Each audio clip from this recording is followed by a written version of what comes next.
어둠은 특징을 가지고 있습니다. 그 특징 중에 하나가 어둠은 계속 어둠을 찾는다는 것입니다. 그래서 어둠은 가만히 있지 않고 늘 더 깊은 어둠 속을 향해 들어가게 되는 것이죠. 죄도 마찬가지입니다. 죄의 특징은 더 많은 죄를 파생한다든지 더 깊은 죄로 우리를 끌고 가게 되는 것이죠. 예를 들어서 내가 작은 죄를 지었다면 그 작은 죄를 덮기 위해서 더 큰 죄를 저지른다든지, 죄를 감추기 위해서 아예 그것을 죄라고 말하는 법이나 규칙 등을 바꾸어 버리기까지 하는 것입니다. 여러분, 이런 어두움이 힘을 발휘하지 못하는 경우는 딱 한 가지가 있는데요. 바로 빛이 있으면 되는 것입니다. 빛은 강하면 강할수록 어두움이 멀리 사라져 버리게 만드는 것이죠. 죄가 어두움이라면 빛은 그 죄를 드러내는 그 무엇인가가 되는 것이죠. 우리가 요한일서 1장 1절에서 4절을 통해서 태초로부터 있던 생명의 말씀이 영원한 생명으로 우리에게 주어졌다는 사실을 배웠습니다.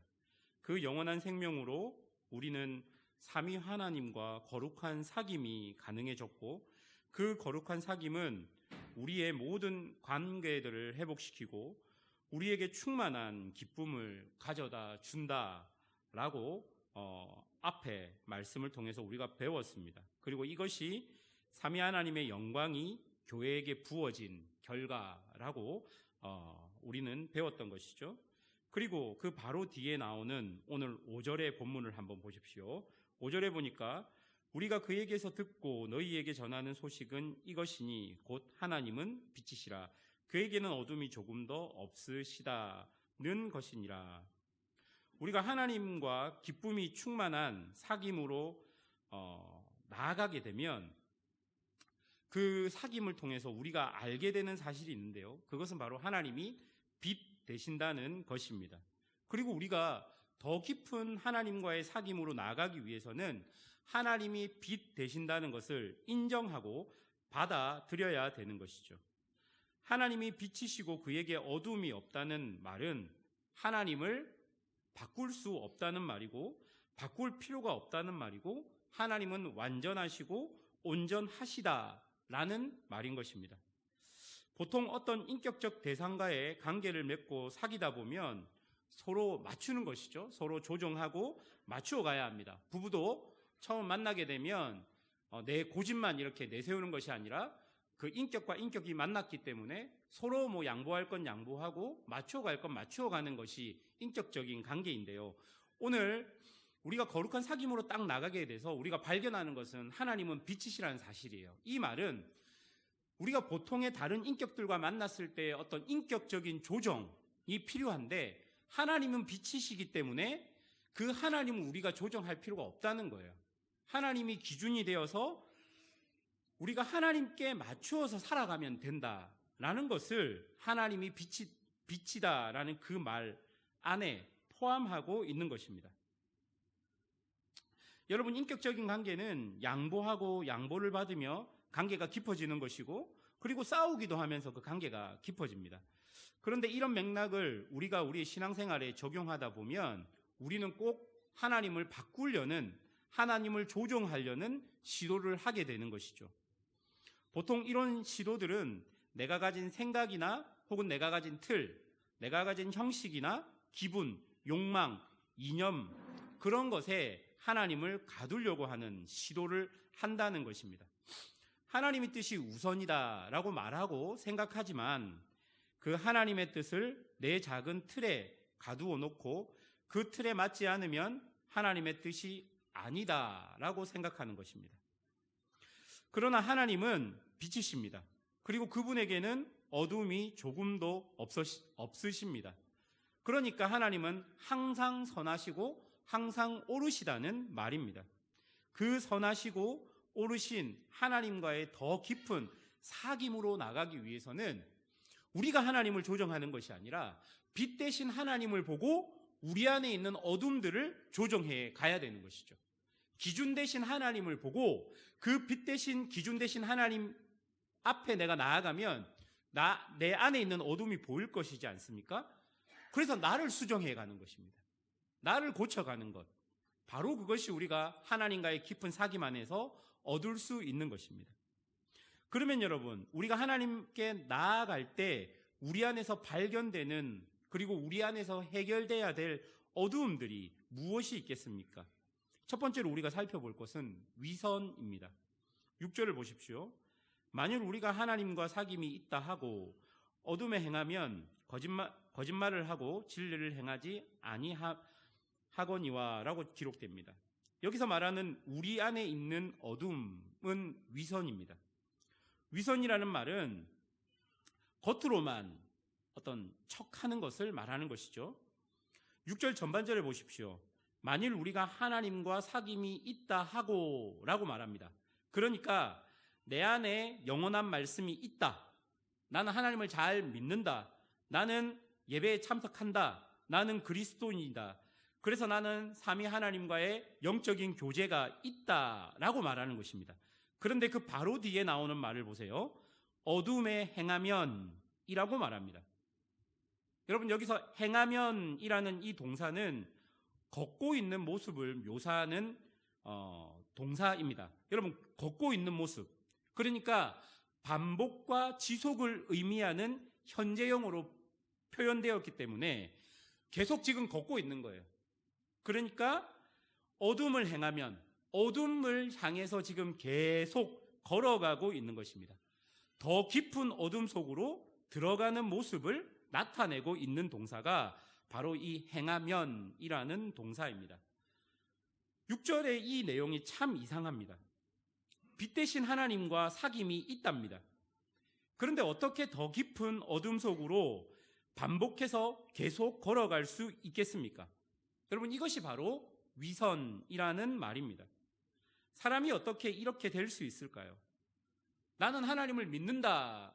빛 대신 하나님과 영적인 교제를 나누고 있다라고 이야기하면서 지속적으로 반복적으로 어둠, 더 깊은 어둠으로 지금 걸어가고 있는 이것이 우리 삶에서 어떻게 일어날 수 있겠습니까? 여러분, 보통 처음은 어렵습니다. 이런 삶을 살아가는 사람들의 처음은 항상 어렵습니다. 그러나 사람은 누구나 이런 위선을 처음 대할 때는 이상하다고 느끼거나 혹은 양심의 가책을 받게 됩니다. 그런데 위선으로부터 오는 양심의 가책이 점점점 약해지고, 그리고 내 주변에 사는 사람들도 나와 비슷하게 그런 모습을 갖고 사는 것 같으면 이제 나에게 다가오는 그 위선을 통한 양심의 가책을 내가 가지고 있는 무의식 속으로 계속 던져버리게 되는 것이죠. 처음이 어려운 것이지 그렇게 몇 번만 하면 이제 더 이상 위선적인 자신의 모습을 자신은 절대로 인지하거나 발견할 수 없게 되는 것입니다. 처음 내가 위선하는 모습에 발을 탁 디뎠을 때, 어떤 양심의 가책이 탁 다가올 때 내가 거기서 탁 멈추면 되는데, 내 주변을 돌아보니 이렇게 사는 사람들이 주변에 너무 많고, 그리고 이렇게 살아도 별 문제 없다라고 생각하기 때문에 계속 그 양심의 가책을 넘겨버리는 것이죠. 그리고 그 이후에 계속 더 깊은 어둠 속으로 반복적으로 걸어가게 되면 이제 위선은 내 삶이 되어버리는 것입니다. 이제 아무런 양심의 가책이 없이 혹은 자책이 없이 하나님과의 사귐과 어둠에 행하는 것을 동시에 할 수 있다고 생각하는 신앙적인 모순에 빠져버리게 되는 것입니다. 그리고 그 다음을 보십시오. 6절 그 다음을 보면 거짓말을 하고 라고 말합니다. 이것은 단순한 거짓말을 이야기하는 게 아니라 거짓된 성품으로 변하는 것을 말하는 것입니다. 여러분, 지속적인 위선이 우리의 성품을 거짓되게 만들고 이것이 나의 살아가는 방식마저 바꾸어 버리게 되는 것입니다. 그렇다면 여러분, 우리의 모습이 이렇게 위선적으로 혹은 거짓된 성품으로 변하고 있다는 것을 우리는 어떻게 알 수 있겠습니까? 내가 살아가는 그 삶의 순간에 내가 하는 선택과 결정들을 보면 잘 알 수 있습니다. 하나님과 사귐이 있는, 그리고 하나님과 그 사귐 때문에 건강하고 정상적인 관계 안에 있다면 그런 정상적인 선택과 결정을 하게 되는 것이죠. 그런데 어둠 속에서 거짓된 성품이 있으면 또 그런 선택과 결정을 하게 되는 것입니다. 여러분, 예를 들어 보십시다. A와 B 중에 하나를 선택해야 합니다. A가 있고 B가 있습니다. 무엇이 더 하나님과 사귐이 있고 빛 대신 하나님의 성품을 잘 드러내는 선택일까요? A와 B 중에. 여러분, 사실 이 두 개 모두가 하나님을 나타내는 선택이 될 수 있습니다. 하나님과의 사귐이 있는 그 신앙적인 선택이 될 수 있습니다. A도 될 수 있고요, B도 될 수 있습니다. 그리고 동시에 이 A와 B는 거짓된 선택이 될 수 있습니다. 여러분, 이런 선택과 결정에서 중요한 것이 무엇입니까? 그 선택을 하게 된 동기와 계기가 하나님과의 정상적인 관계 안에서 파생이 되었는지, 내 자신과의 정상적인 관계에서 파생이 되었는지, 이웃과의 정상적인 관계 속에서 파생이 되었는지를 우리가 보아야 한다는 것입니다. 그런 정상적인 관계에서 내가 이것을 선택하고 결정하면 그것은 괜찮은 선택입니다.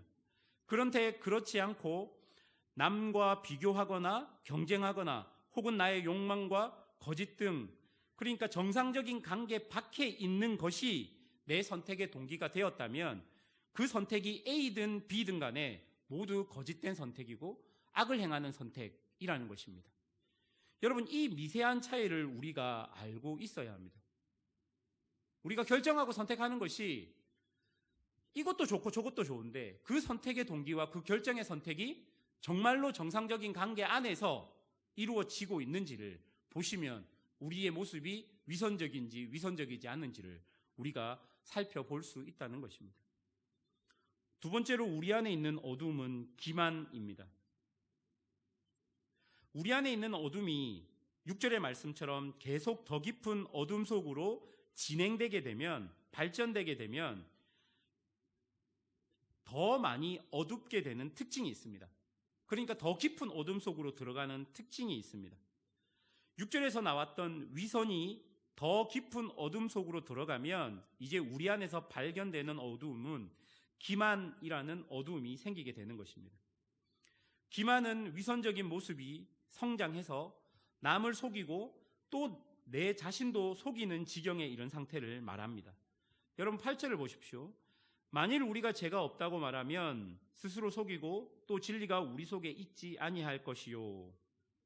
여기서 죄가 없다고 말하는 것은 죄 자체를 인정하지 않는 것이 아닙니다.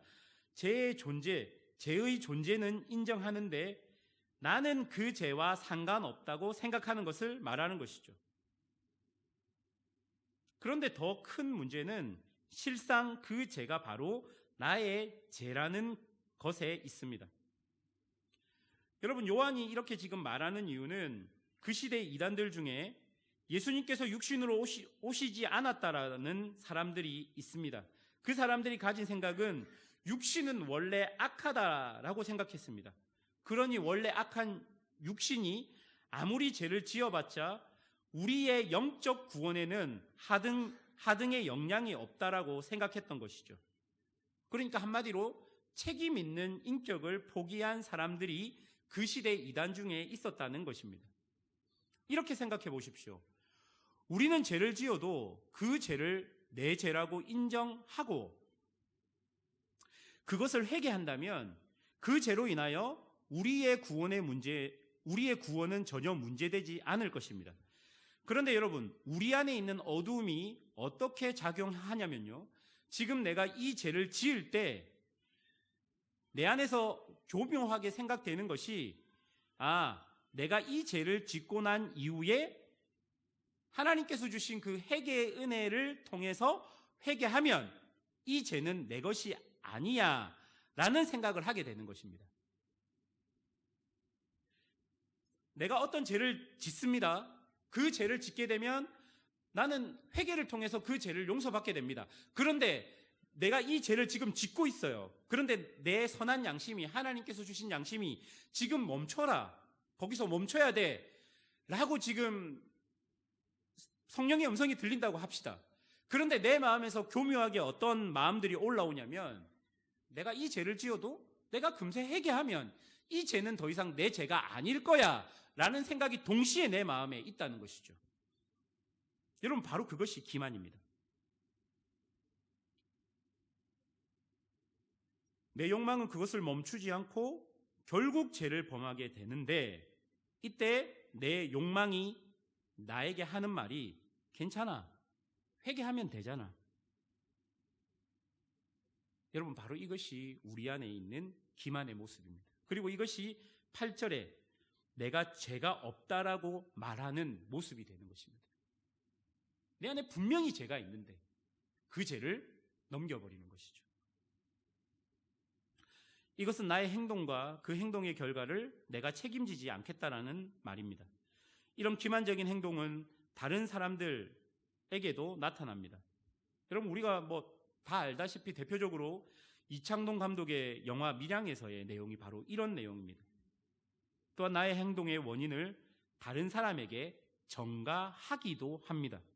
예를 들어서 내가 죄를 지었는데요, 내가 그 죄를 지을 수밖에 없었던 이유를 내 옆에 있는 사람에게 그 죄의 이유를 전가시켜버리는 것이죠. 그 사람이 나에게 이렇게 행동했기 때문에 나 역시 이렇게 행동할 수밖에 없었어 라고 생각하는 겁니다. 내가 지금 이 죄를 지은 것은 나에게 이런 상황이 되었기 때문에 나는 이런 죄를 지을 수밖에 없었어 라고 생각하면서 그 죄가 나에게 딱 붙어 있음에도 불구하고 이 죄는 내 것이 아니라고 생각하는 겁니다.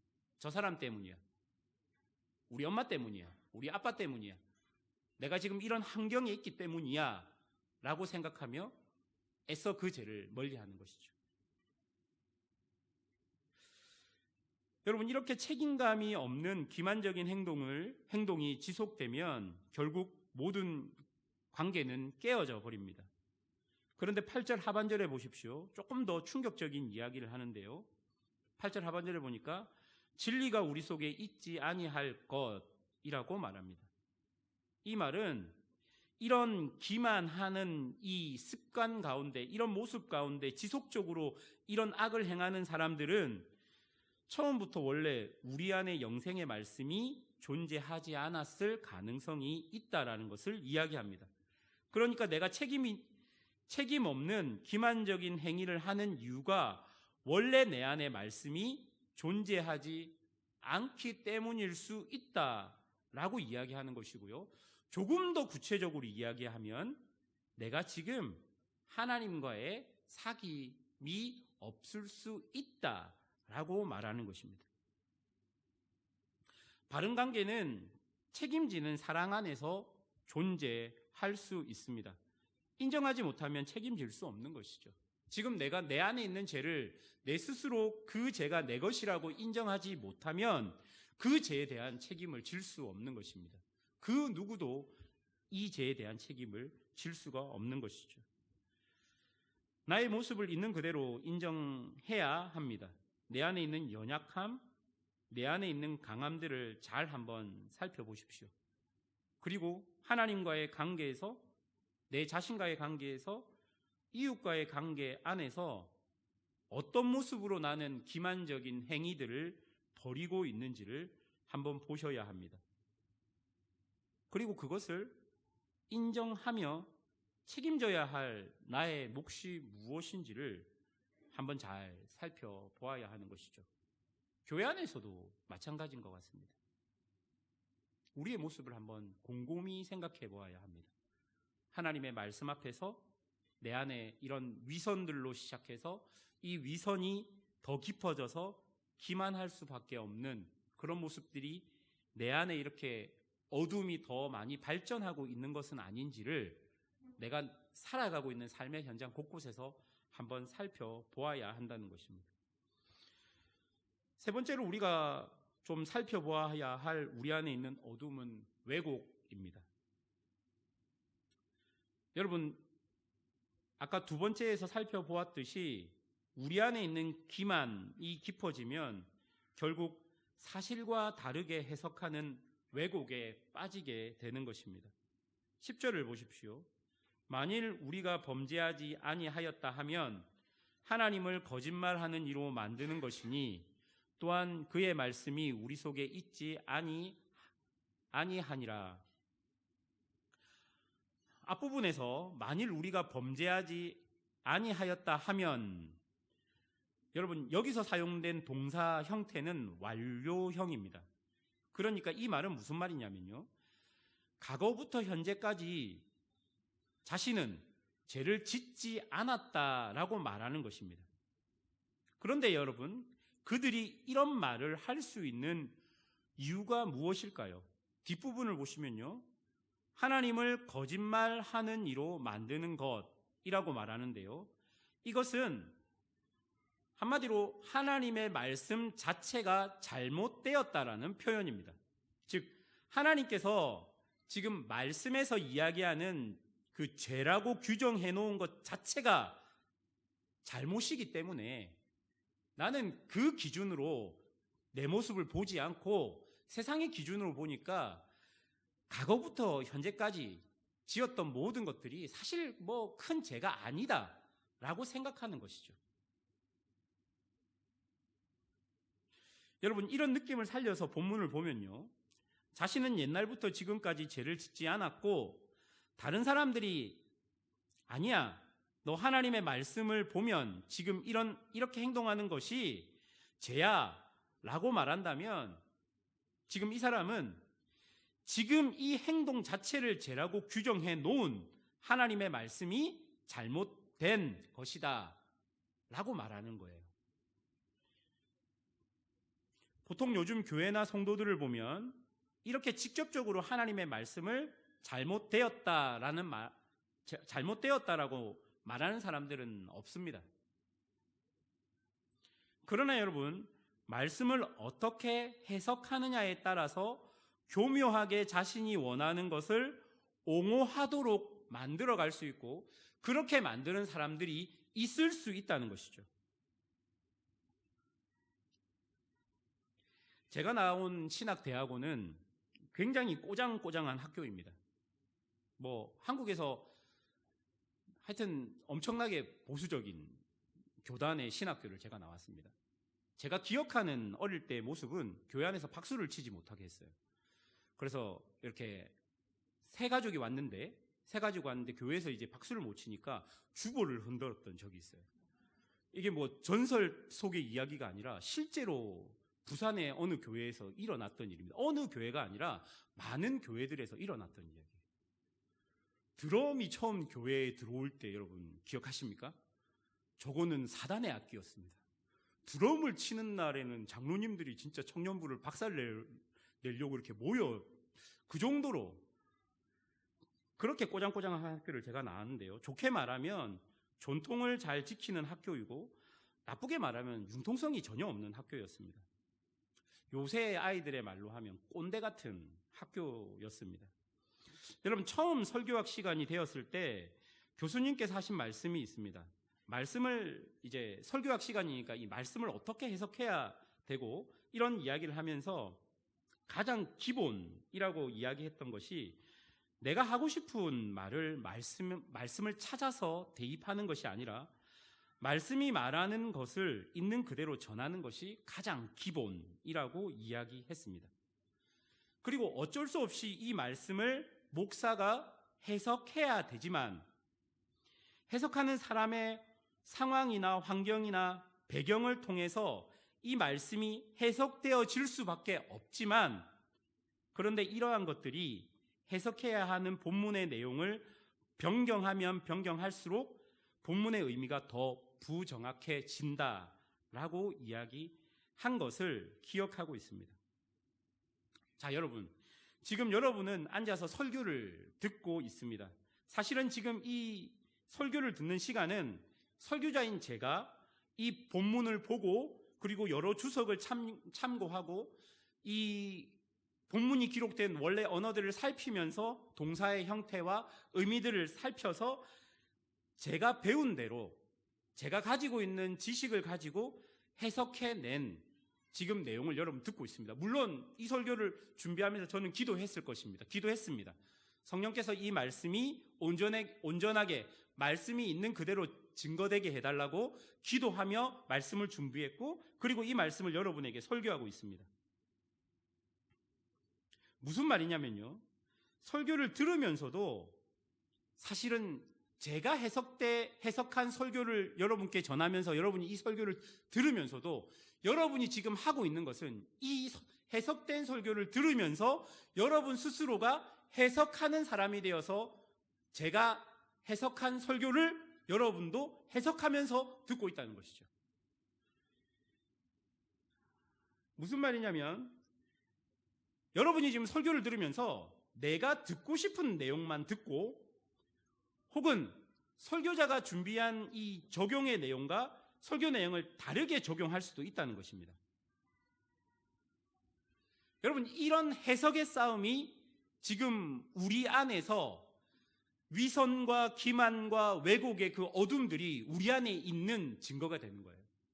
내가 듣고 싶은 것만 듣는 거죠. 성경이 말하는 것보다는 내가 가지고 있는 상식과 나의 상황과 나의 배경에 의해서 이 성경 말씀을 내 것화시키고 싶어 하는 것이죠. 여러분, 이런 것들은 어느 정도 이해할 수 있습니다. 그런데 이런 것들을 통해서 교묘하게 내 자아를 강화하는 모습들이 우리 이 교회 안에서 설교를 듣는 이 시간에도 일어날 수 있다는 것이죠.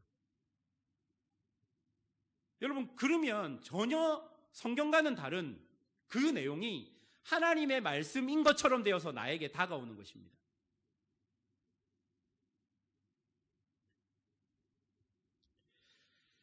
요즘 여러분, 우리 이제 교육자들의 설교를 통해서 아주 많이 강조되었던 것 중에 하나가 사랑입니다. 그리고 사랑을 선택하라라는 워딩을 설교를 통해 많이 듣게 됩니다. 그런데 이것을 들은 한 성도가 자기 확신에 사로잡혀서 자신이 남들에게 하는 그 지적을 사랑이라고 생각해서 이 설교를 듣고 내가 저 사람을 더 많이 사랑해야지 하면서 온 데를 다니면서 다 지적하고 다니는 거예요. 목사님, 오늘 발음이 좀 이상했습니다. 목사님, 얼굴이 왜 그렇게 생겼어요? 이런 지적들을 하면서 다닌다고 생각해 보십시오. 그게 사랑일까요?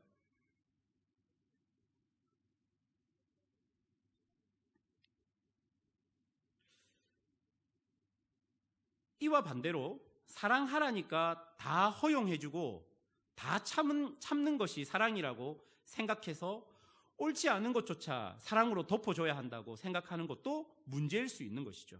무슨 말이냐면 하나님의 말씀을 왜곡하지 않고 온전히 해석하고 그것을 온전히 내 삶에 적용하기 위해서는 정말 깊이 생각하고 또 생각해야 한다는 것입니다. 그리고 여러분, 이 말씀이 정말로 내 안에서 잘 해석되어져서 나에게 받아지기 위해서는 정말 중요한 것이 내가 말씀대로 살려고 하는 경험들이 계속 내 안에서 시도되고 또 시도되어야지만 하나님의 말씀이 왜곡되지 않는 것이죠. 말씀의 왜곡이 일어나는 것은 말씀이 없기 때문입니다.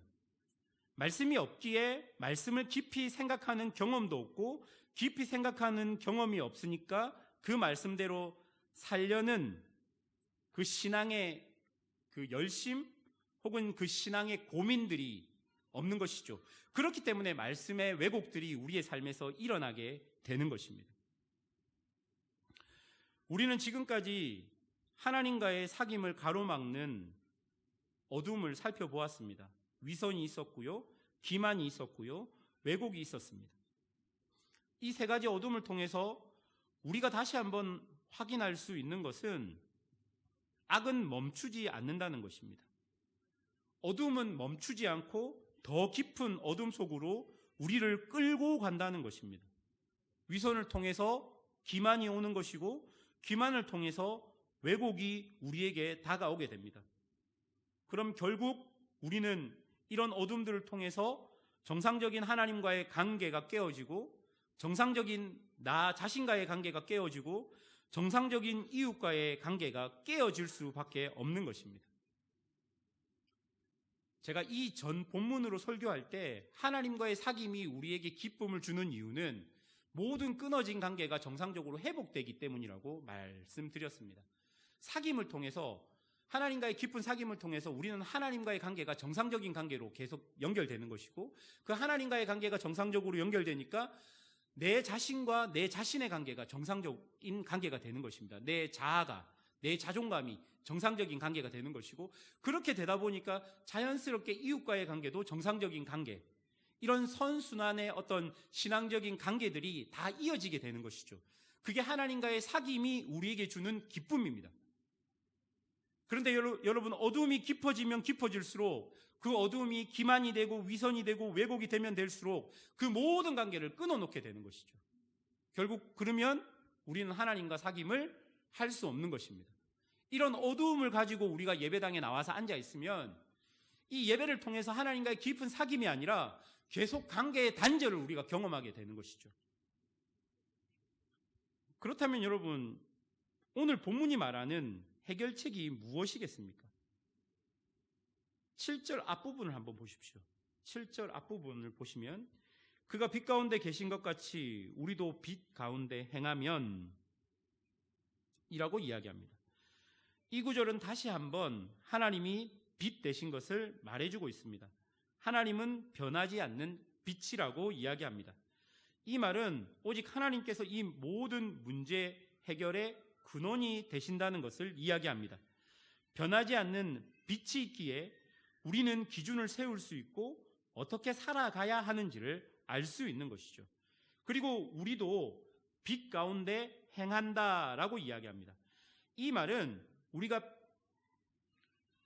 빛에 속하여서 하나님의 자녀라 할지라도 일시적으로 어두움 가운데 거하며 행할 수도 있고, 또한 빛 가운데 거하며 행할 수도 있는 가능성을 전제하고 있는 표현입니다. 여러분, 하나님이 빛 되신 것을 먼저 인정해야 되고요, 그리고 우리가 빛 가운데 행하는 것을 또 우리는 보아야 합니다.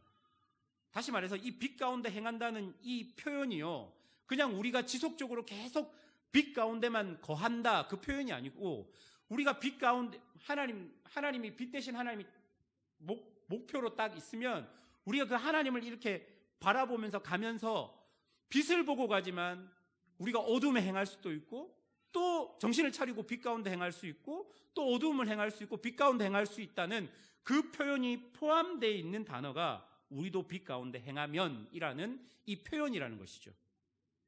여러분, 저는 이 부분을 신앙의 여정 혹은 과정이라고 생각합니다.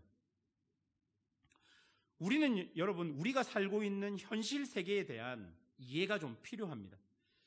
우리가 살고 있는 이 현실 세계에 대한 이해가 없이 우리의 신앙을 온전히 우리가 살아갈 수 없습니다. 그리고 또한 나의 본성에 대한 이해도 필요합니다. 이 인간 본성에 대한 이해도 필요합니다. 우리가 살아가는 세상에 대한 이해, 그리고 내 안에 있는 본성에 대한 이해가 필요하다는 것입니다. 지금 이 땅에서는 내가 무슨 짓을 해도 완전하고 완벽하게 하나님과의 온전한 그 사귐 안으로 100% 완벽하게 들어갈 수 없다는 것을 내가 알아야 되는 것입니다. 그러나 여러분, 우리가 또 알아야 하는 것은 하나님은 그런 우리의 현실과 모습을 있는 그대로 받아주시고 인정해 주신다는 것을 알아야 합니다. 그래서 내가 이 땅에서 하나님과의 사귐 안에 있으면서 실수하고 실패하는 것으로 나를 완전히 나락으로 하나님께서 보내버리지 않는다는 것을 내가 기억해야 되는 것이죠. 때로는 내가 위선적인 모습이 내 안에 있을 수 있습니다. 그리고 기만적으로 행동할 수 있고요, 그리고 내 안에 왜곡으로 인해서 심각한 죄가 있어서 내가 그 죄 속에서 허우적될 때도 있을 것입니다. 그런데 말입니다, 여러분. 그런 상황 가운데 있어도 내가 여전히 하나님과의 사귐 안으로 다시 들어갈 수 있는 은혜의 가능성이 열려 있다라는 그 사실을 우리가 기억해야 하는 것입니다. 그러니 우리에게 필요한 것은 우리가 지금 살아가고 있는 이 삶의 여정을 이해하고 포기하지 않는 포기하지 않고 지속적인 하나님과의 사귐을 시도하는 것이 필요하다는 것입니다. 여러분, 이 여정에 대해서 우리의 이 삶의 여정에 대해서 우리가 꼭 기억하셔야 합니다. 신앙이 성장한다는 것은 한 번에 모든 것이 완전히 바뀌는 것을 의미하지 않습니다. 오랜 여정과 오랜 영적인 싸움 속에서 조금씩 그러나 지속적으로 바뀌어 감으로써 성장해 나가는 것이 신앙 성장입니다. 이런 신앙의 여정 속에서 여전히 서로 사귐이 있다면 이제 그 사귐의 빈도가 점점 더 늘어나고 상대적으로 위선이나 기만과 왜곡의 빈도가 점점 줄어들게 되는 것이죠. 이런 이해함이 우리 안에 있어야 합니다. 실수할 수 있고 실패할 수 있고 내가 심각한 죄 가운데 빠질 수 있다는 그런 전제를 가지면서 신앙생활을 해야 된다는 것입니다. 나로 인해서 공동체가 심각한 타격을 받을 수 있고 나로 인해서 내 자녀와 내 부인이 심각한 상처를 받을 수 있다는 전제를 가지고 있어야 해요. 그런 전제를 인정하지 않으면 그런 연약한 부분에서 계속 우리는 도피하게 될 것입니다. 그 현실만 나타나면 우리는 거부하게 될 것이고 무의식 속으로 그런 사실을 계속 던져버리게 될 것입니다. 그런데 그런 전제를 내가 가지고 있다면 힘든 싸움이 되겠지만 우리는 그것을 신앙의 여정 안에서 이겨낼 수 있게 되는 것이죠. 왜냐하면 하나님이 빛이시기 때문입니다. 여러분, 이런 여정에서 중요한 것이 무엇일까요? 9절에 보면 만일 우리가 우리 죄를 자백하면 이라고 기록합니다. 여기서 자백하다라는 이 단어에 여러분 좀 집중해 보십시오.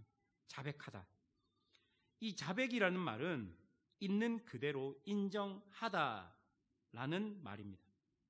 있는 그대로 인정하다.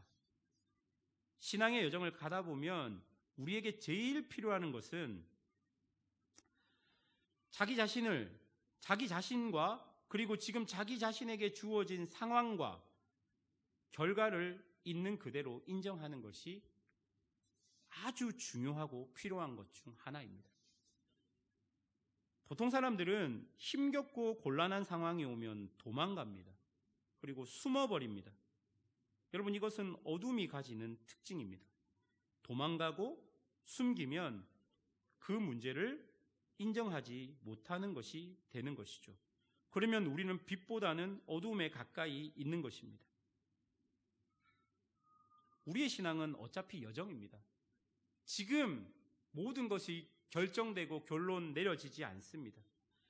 길을 가다 보면 좋을 때도 있고 나쁠 때도 있는 것이고 빛도 있고 어둠도 있습니다. 어둠이 다가올 때 해야 할 일은 어둠을 어둠으로 인정해야 하는 것이고 그래야지만 그 어둠을 어떻게든 내가 이겨낼 수 있기 때문입니다. 이렇게 인정하면 그동안 내가 쌓아놓았던 모든 것이 무너질 것 같고 다른 사람이 나를 어떻게 볼까 두렵기도 한 것이 사실입니다. 그런데 여러분, 내가 지금까지 쌓아놓은 모든 것이 한순간에 무너지지 않습니다. 그리고 그것이 무너진다 한들 그렇게 나에게 영적으로 큰 타격은 주지 않습니다. 다른 사람들이 나를 어떻게 생각할까 보다는 내가 지금 하나님 앞에서 어떤 모습으로 서 있느냐를 좀 생각해 보아야 하는 것이죠. 무슨 말이냐면 여러분 스스로 여러분의 약점과 죄를 인정해도 절대로 못난 사람이 되지 않는다는 것입니다. 내 안에 이런 연약함이 있다라고 인정해도 세상처럼 여러분의 약점을 공격해서 여러분을 넘어뜨리고 죽일 것 같이 달라드는 그런 현실이 공동체 안에는 일어나지 말아야 된다는 것이고 여러분도 그렇게 하면 안 된다는 것입니다. 그게 하나님이 빛이고 빛 안에 행하는 사람들의 모습입니다.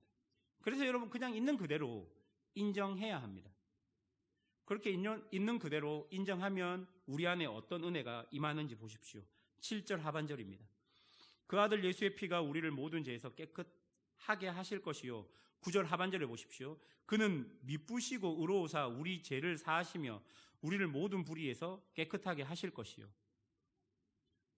어둠에 숨지 않고 빛 가운데서 있는 그대로 인정하게 되면 하나님은 그 인정한 모든 것을 내가 넘어서고 이길 수 있도록, 그리고 다시 일어날 수 있도록 인도하실 것이라고 약속하고 있습니다.